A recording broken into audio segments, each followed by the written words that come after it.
Tu es une femme sur un parcours en relation alchimique et tu te poses la question, est-ce que c'est une âme dans 2 corps, une âme dans un corps, une aucun intérêt. Par contre, ce qui est intéressant de garder en tête, c'est que oui, il y a un lien d'âme, par contre, il y a 2 chemins de vie bien différents.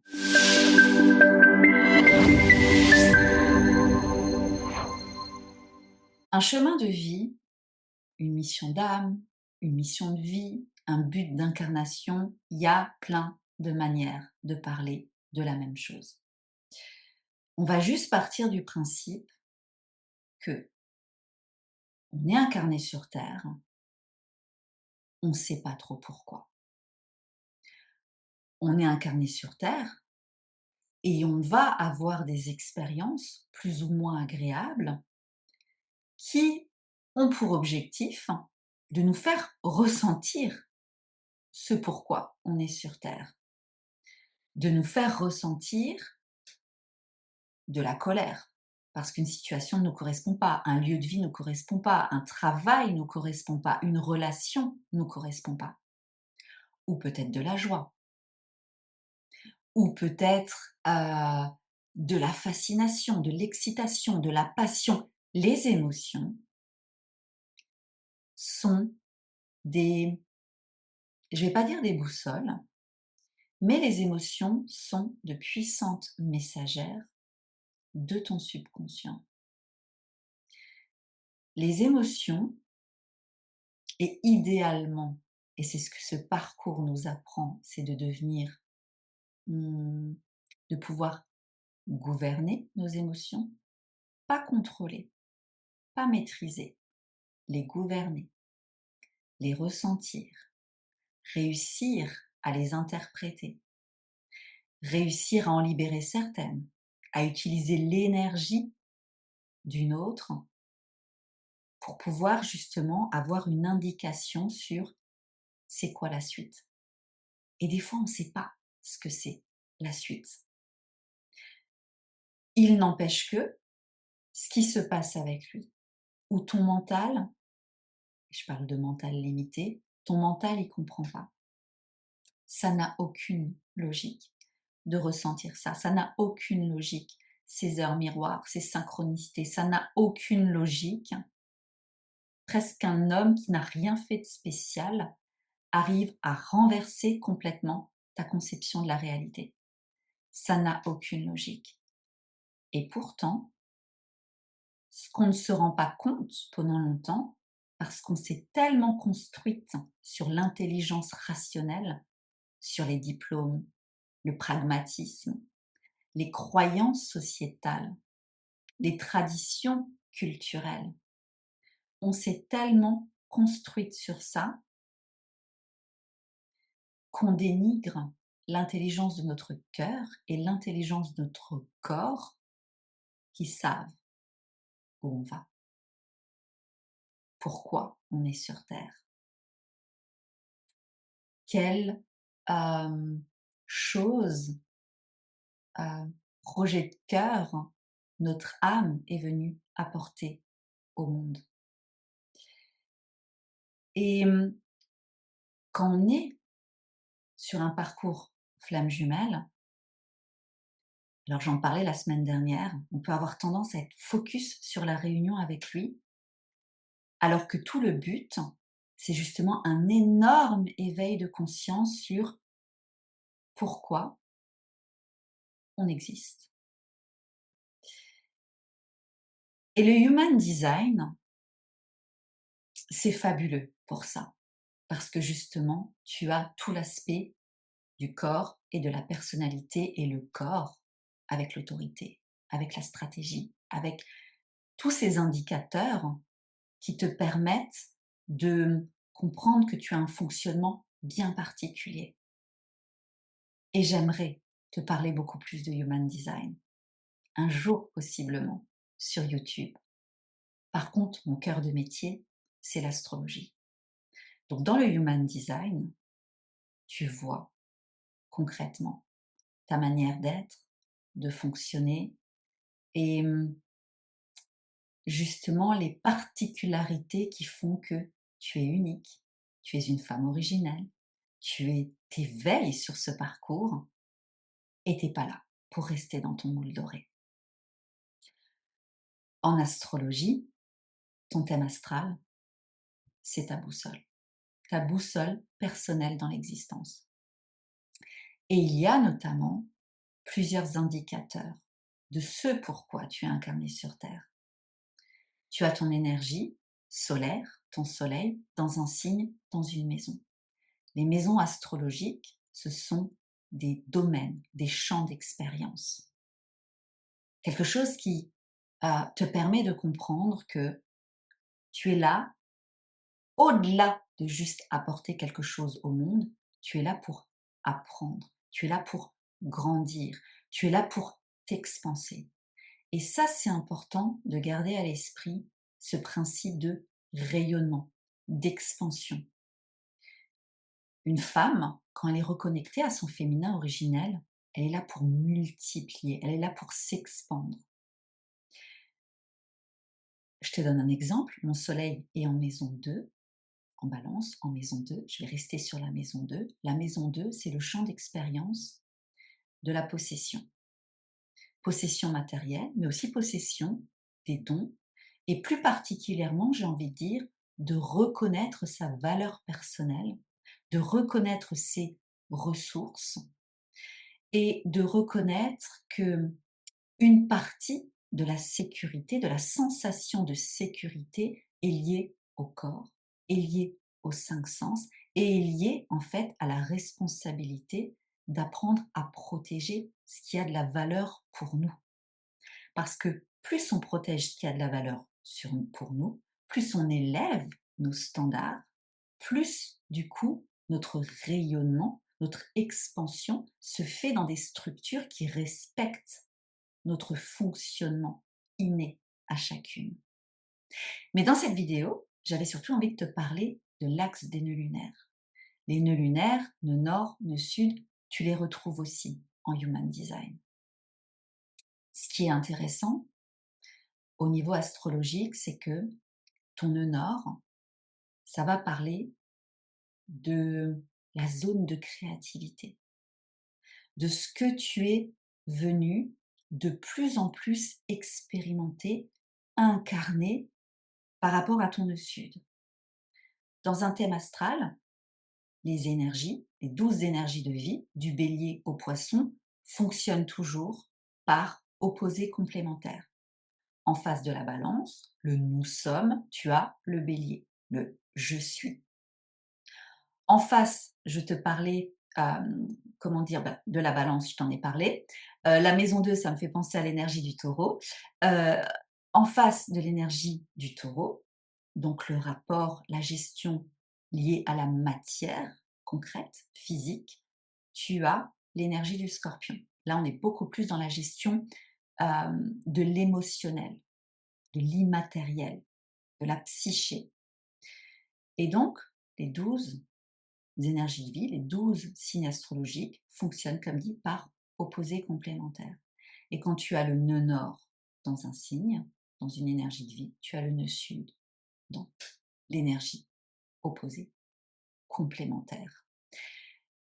Et donc,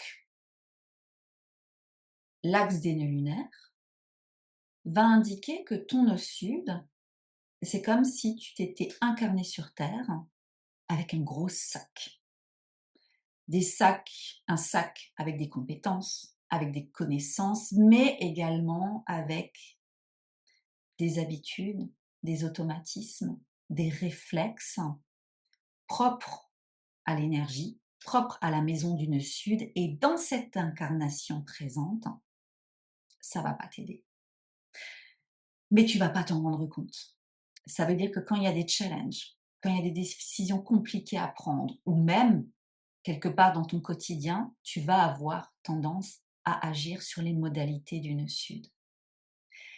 Et tout le but, justement, c'est de t'ouvrir de plus en plus aux expériences de ton nœud nord. Ça, c'est le chemin de vie.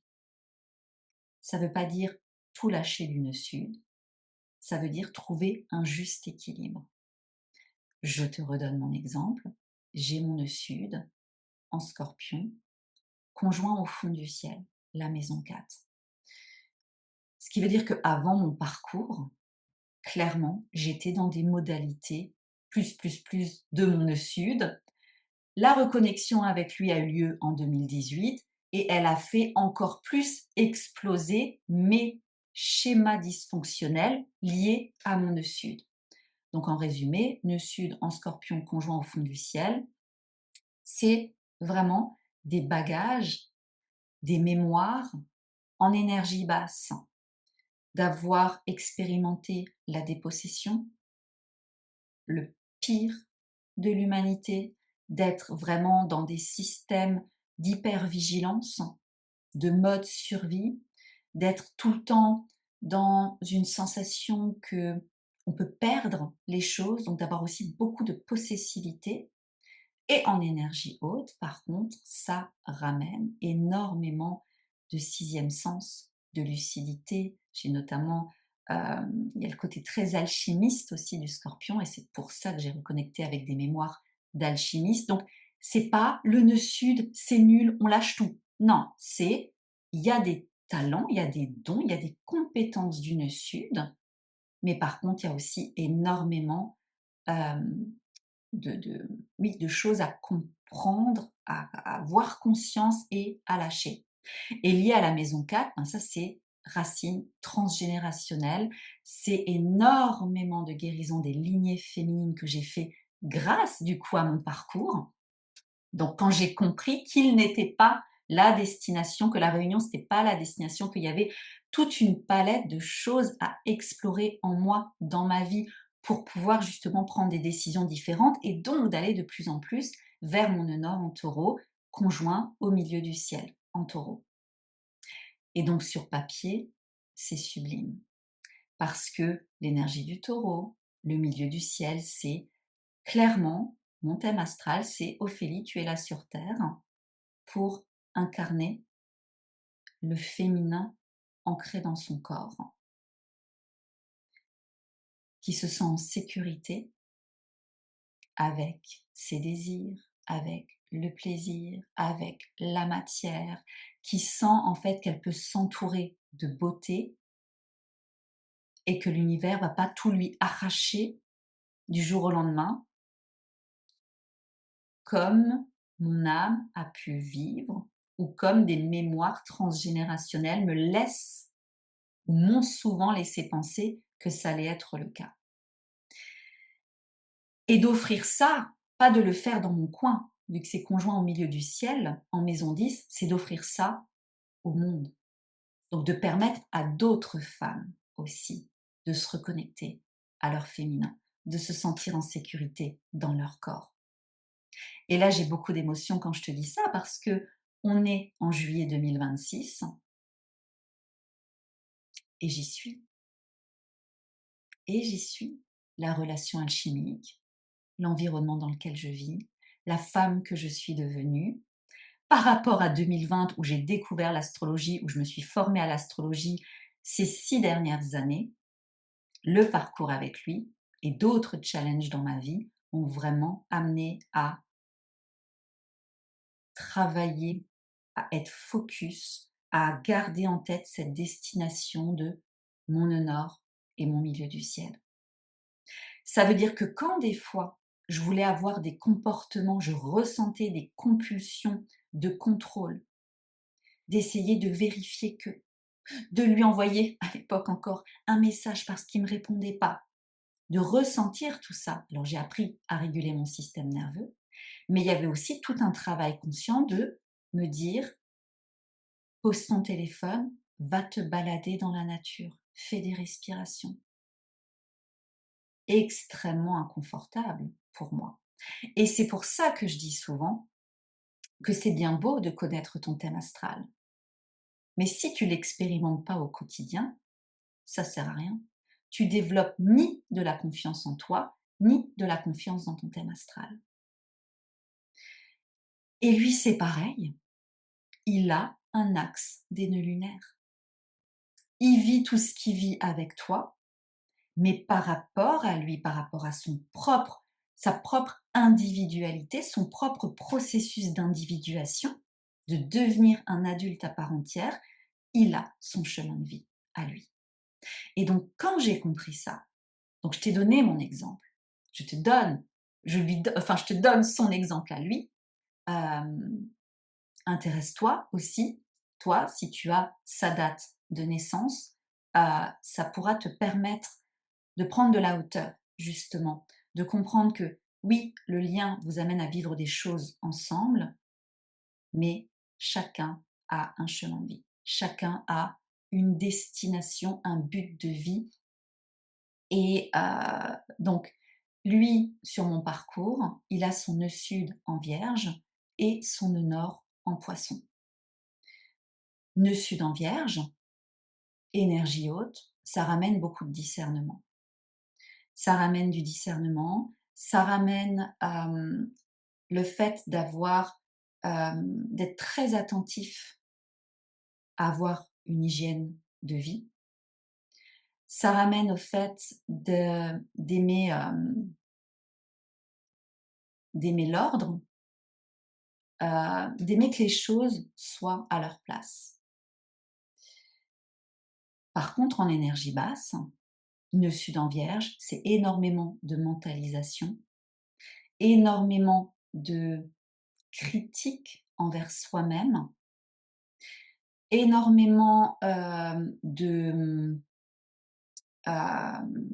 comment dire, j'ai parlé de la mentalisation, mais c'est aussi le côté très rationnel, un peu je crois que ce que je vois, euh, et une posture souvent très sacrificielle.